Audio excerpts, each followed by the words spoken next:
উপস্থিত আমার সামনে যারা বাংলাদেশের নতুন প্রজন্ম হিসাবে পরিচিত এবং যারা ইতিমধ্যেই প্রমাণ করেছেন যে তারা দেশ গঠনের ভূমিকা রাখতে প্রস্তুত, সেই তরুণ প্রজন্মের ভাই ও বোনেরা সকলকে আমি আমার পক্ষ থেকে এবং মহানগর বিএনপির পক্ষ থেকে শুভেচ্ছা অভিনন্দন জানাচ্ছি।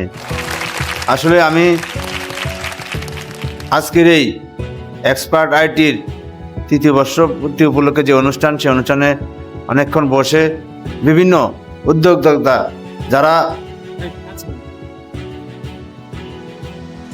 ফ্রিল্যান্সিংয়ের মাধ্যমে তাদের সফলতার কাহিনী শুনিয়েছেন। তার মধ্যে অন্যতম 15 বছরের ক্লাস 9-এ পরে যে ছেলেটি যে বক্তব্য দিয়েছে, তখন আমার চোখেও পানি চলে এসেছে। সে এই 15 বছর বয়সে সে তার ইনকামে সৎ উপার্জনের একটা অংশ থেকে সে তার মায়ের জন্য মোবাইল কিনেছে এবং স্বর্ণ কিনেছে। আমি তাকে ধন্যবাদ জানাই এবং শুভেচ্ছা জানাচ্ছি। এবং আমি আজকে এখানে দাঁড়িয়ে এবং এখানে আসতে পেরে নিজেকে গর্বিত মনে করছি এবং যারা আজকে আমাকে এখানে আমন্ত্রণ জানিয়েছেন তাদেরকে আমি ধন্যবাদ জানাচ্ছি। বিশেষ করে এক্সপার্ট আইটির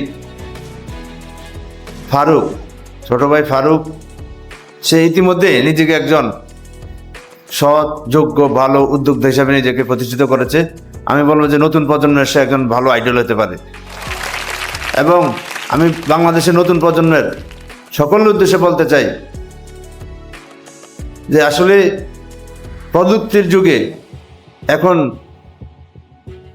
পুঁথিগত আগের যে গদমরা পড়ালেখা, অনার্স মাস্টার্স, সেই পড়ালেখার থেকে বের হয়ে পড়ালেখার পাশাপাশি আইটি সেক্টরে আমি বলবো বাংলাদেশের যে কয়েকটি সেক্টর থেকে বাংলাদেশের অর্থনীতিতে অবদান রাখে।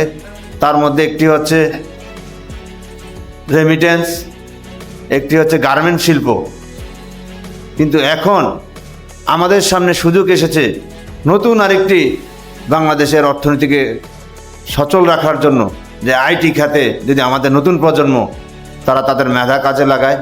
আমি ইতিমধ্যে বলেছি আমাদের তরুণ প্রজন্ম এবং নতুন প্রজন্ম তারা তাদের দেশপ্রেম ইতিমধ্যেই প্রমাণ করেছে। এই যে 5ই আগস্টের যে আমরা দ্বিতীয়বারের মতো নতুন বাংলাদেশ পেয়েছি, সুযোগ পেয়েছি নতুন বাংলাদেশ বিনির্মাণ করার, সেজন্য আমি সর্ববেশি যারা অবদান রেখেছে আমি বলবো আমাদের স্কুল কলেজের ছাত্র ভাই ও বোনেরা। আমরা সেই আন্দোলনে দেখতে পেয়েছি অকাতরে নির্ভয়ে নিজের জীবন বিলি করেছে, নিজের জীবন দিয়েছে, জান দিয়েছে দেশের জন্য এবং অন্যায়ের প্রতিবাদ করার জন্য। যারা দেশের জন্য, অন্যায়ের প্রতিবাদের জন্য রক্ত দিতে প্রস্তুত আছে, আমি বিশ্বাস করি তারা ইনশাল্লাহ বাংলাদেশ বিনির্মাণে ভূমিকা রাখবে এবং বাংলাদেশের অর্থনীতিকে এগিয়ে নিয়ে যেতে এবং নতুন বাংলাদেশ গঠনে তারা গুরুত্বপূর্ণ ভূমিকা পালন করতে পারে। আমি সকলকে বলবো, আমরা যারা নতুন প্রজন্ম আছেন তাদেরকে আমি উদ্দেশ্য করে বলতে চাই, আপনারা এগিয়ে যান। আপনাদের সাথে আমরা, আমাদের দল বাংলাদেশ জাতীয়তাবাদী দল আছে এবং আগামীতে ইনশাআল্লাহ বাংলাদেশে যদি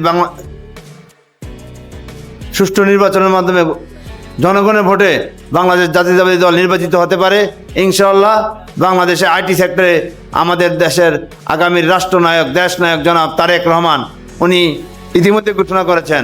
উনি দীর্ঘ 17 বছর লন্ডনে থেকে অনেক নতুন গান অর্জন করেছেন, যে জ্ঞানের মাধ্যমে উনি বাংলাদেশকে এগিয়ে নিয়ে যাবে এবং আইটি সেক্টরে আমার বিশ্বাস উনি একটি নতুন বিপ্লব ঘটাবে এই নতুন প্রজন্মদেরকে নিয়ে। তাই আমি সকলকে আজকে যারা এখানে এসেছেন, যারা আজকে উপস্থিত হয়েছেন, আজকের এই অনুষ্ঠানকে প্রাণবন্ত করার জন্য চেষ্টা করেছেন এবং যারা আজকের এই আয়োজক, যারা অনেক কষ্ট করে সুন্দর এই 3 বছরের একটা প্রতিষ্ঠান এত সুন্দর আজকের যে তাদের প্রেজেন্টেশন, আমি তাদেরকে আমার অন্তর থেকে ধন্যবাদ ও শুভেচ্ছা জানিয়ে আমি আর বক্তব্য শেষ করছি। ধন্যবাদ সকলকে।